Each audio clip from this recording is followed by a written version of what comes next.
Alors, c'est bien beau de détecter la tendance, c'est bien beau de savoir le sens dans lequel tu vas trader, mais si tu n'entres pas au bon moment, tu vas te faire niquer. C'est-à-dire que c'est bien beau de regarder un marché, de voir qu'on est en tendance haussière et donc de chercher à acheter, ou bien qu'on est en tendance baissière, donc de chercher à vendre, on est d'accord? Mais si tu trouves juste la tendance et que tu décides d'acheter ou de vendre comme tu veux, tu vas quand même perdre de l'argent, on est d'accord? Donc, il faut savoir rentrer au bon moment. Si tu prends par exemple ce marché en tendance haussière, parce qu'il y a des plus bas alignés à la hausse, si tu étais rentré ici à l'achat, tu vas perdre de l'argent, c'est clair, parce que le marché a chuté. Tu vois, comme ça, le marché a chuté. On est d'accord? Donc, c'est pour te dire qu'il faut aussi savoir rentrer au bon moment. Et n'oubliez pas la règle d'un commerçant, parce qu'en tant que trader, tu es un commerçant. La règle d'un commerçant, c'est quoi? Tu achètes quand c'est bas et tu revends quand c'est haut. C'est aussi simple que ça. Tu achètes quand c'est bas et tu revends quand c'est haut. Donc, tu achètes au plus bas et tu vends au plus haut. C'est aussi simple que ça. Maintenant, il y a un outil que je vais te montrer dans cette vidéo qui va te permettre en fait de trouver de bons points d'entrée, de bons bas et de bons hauts, que ce soit à l'achat ou à la vente. Et c'est la ligne de tendance qu'on appelle encore la trend line. Donc, quand tu finis de repérer ta tendance, ce qui est la première des choses, ou la deuxième des choses à faire quand tu commences par analyser un graphique. La première des choses, c'est pointer les plus hauts et les plus bas. Donc, la seconde chose, c'est maintenant de déterminer la tendance qui est en cours actuellement. Quand tu finis de repérer cela, tu cherches à tracer la trend line, donc la ligne de tendance, la ligne de cette tendance. On est d'accord? Donc, si tu es dans une tendance haussière, la ligne de la tendance haussière va tout simplement passer par les plus bas de la tendance haussière. C'est-à-dire, tu pars jusqu'en bas, là où la tendance a commencé. Donc, dans ce cas ici, c'est-à-dire au plus bas 1, on a plus bas 1, on a plus bas 2. Donc, tu pars au plus bas 1 et tu essaies de prendre la ligne de tendance, l'outil de ligne de tendance là. Tu prends ça et tu relis les plus bas alignés à la hausse et tu auras ta ligne de tendance.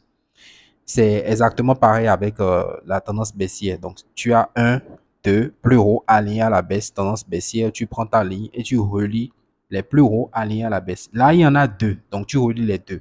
S'il y en a trois, quatre, tu relis. On est d'accord? Il faut toujours garder à l'esprit que quand tu traces une bonne trend line haussière, elle doit être comme un sol, un support pour la tendance. Tu vois? C'est-à-dire que tu dois remarquer que la tendance se pose sur ça et part à la hausse. C'est ça une bonne trend line. Quand tu traces une trend line, une ligne de tendance, une ligne de tendance, on doit remarquer clairement, comme dans le dessin, que la tendance vient se poser sur la trend line pour partir à la hausse. Toute la tendance en cours, quoi, vient se poser sur la trend line. Si ce n'est pas comme ça, ta trend line n'est pas bien placée. Donc ça, c'est au niveau de la tendance haussière. Et la tendance baissière, on doit remarquer que c'est comme un toit.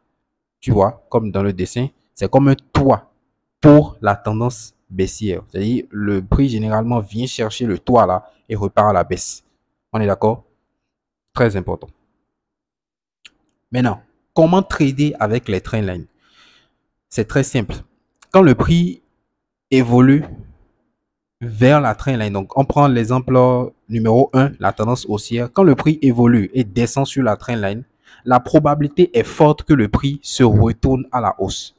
N'oubliez pas, je ne sais pas si je l'ai dit au cours des précédentes vidéos, mais le principe de l'analyse graphique, plus précisément l'analyse technique, c'est quoi? C'est que ce qui est passé aura tendance à se reproduire. Donc, si le prix est venu sur un niveau par le passé et est parti à la hausse, quand il va revenir sur ce même niveau, il aura tendance à partir à la hausse.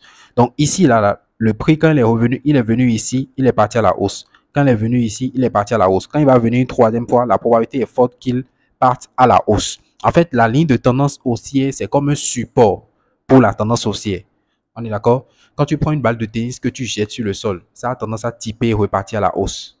Tu vois? Donc, c'est comme si le prix, c'est la balle de tennis et le sol, c'est le support. Tu vois? Quand ça touche le sol, le sol le renvoie à la hausse. C'est exactement pareil. Quand le prix vient bondir sur une trend line haussière, il aura tendance à partir à la hausse.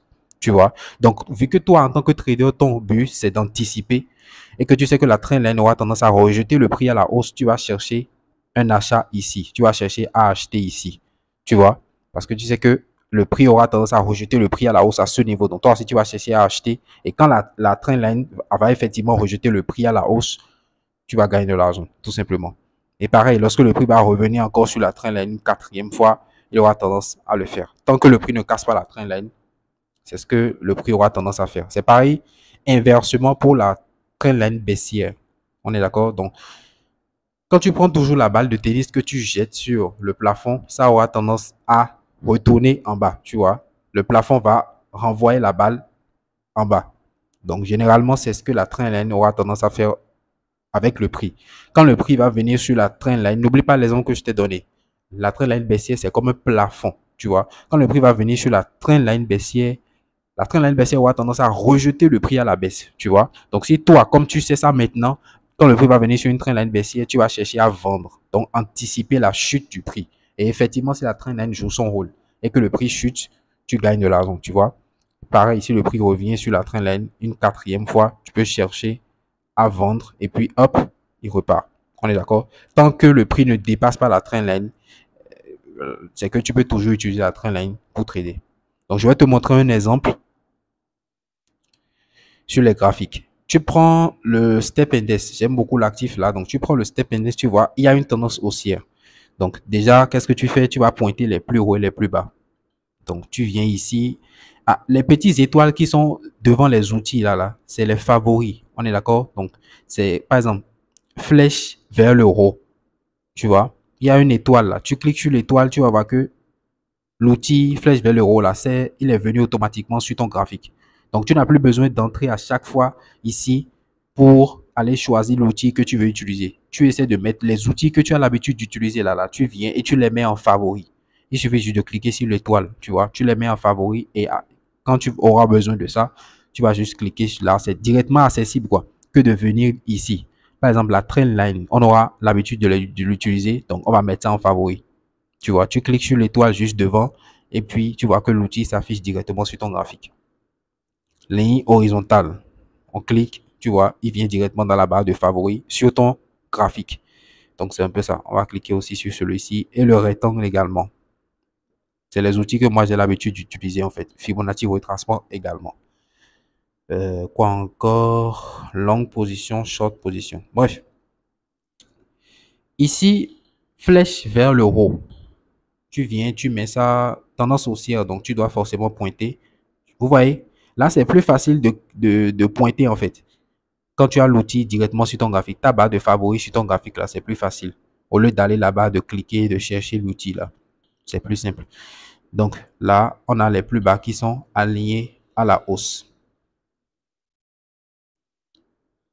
Et là, qu'est-ce que tu remarques? Tu remarques que la tendance, elle est haussière ici, sur ce time frame. On est d'accord? La tendance, elle est haussière. Donc, qu'est-ce qu'on va faire? On peut placer notre ligne de tendance. Donc, on va commencer par le bas et puis on va tirer. Tu vois? Là, on a notre ligne de tendance qui est très claire. Donc là, on remarque que le prix actuellement est en train de venir proche de notre ligne de tendance une nouvelle fois. Donc là, potentiellement, on peut avoir une opportunité d'achat. Je parle d'ici. On est d'accord? Je parle d'ici. Mais on va laisser ça d'abord. Admettons qu'on avait eu que ceci et ceci. Ou même ceci. On est d'accord? Et on a tracé notre ligne. Quand le prix est revenu une nouvelle fois, tu vois ce que le prix a fait? Il est parti à la hausse. Donc ici, tu pourrais avoir une opportunité d'achat à ce niveau-là. Tu pourrais avoir une opportunité d'achat. Pourquoi? Parce que le prix, tu pourrais facilement anticiper la hausse du prix là, quoi. Parce que le prix est venu se poser une nouvelle fois sur une trendline qu'il avait déjà rejeté 3 fois auparavant. Tu vois? Ici, ici et ici. Donc, tu pourrais facilement anticiper le buy qui a quitté ici. Tu vois? Tu pourrais facilement anticiper ça. Donc, la hausse qui est là, je pense que ça ne t'étonne pas. C'est juste la trendline qui a rejeté le prix à la hausse. Et c'est pareil. C'est comme ça qu'on utilise les trendlines, tu vois. Pareil, essaye de fouiller tes graphes, essaye de bouffer les graphiques, essaye de tracer, de chercher les tendances, de tracer la trendline, essaye de voir comment le marché, essaye de backtester en fait tout ce que je suis en train de t'apprendre au cours de cette masterclass et tu vas pouvoir facilement maîtriser. Parce que si tu écoutes, si tu lis les vidéos et puis tu n'arrives pas à appliquer en même temps, c'est compliqué. Tu vois, c'est compliqué, tu ne vas pas vraiment maîtriser cela.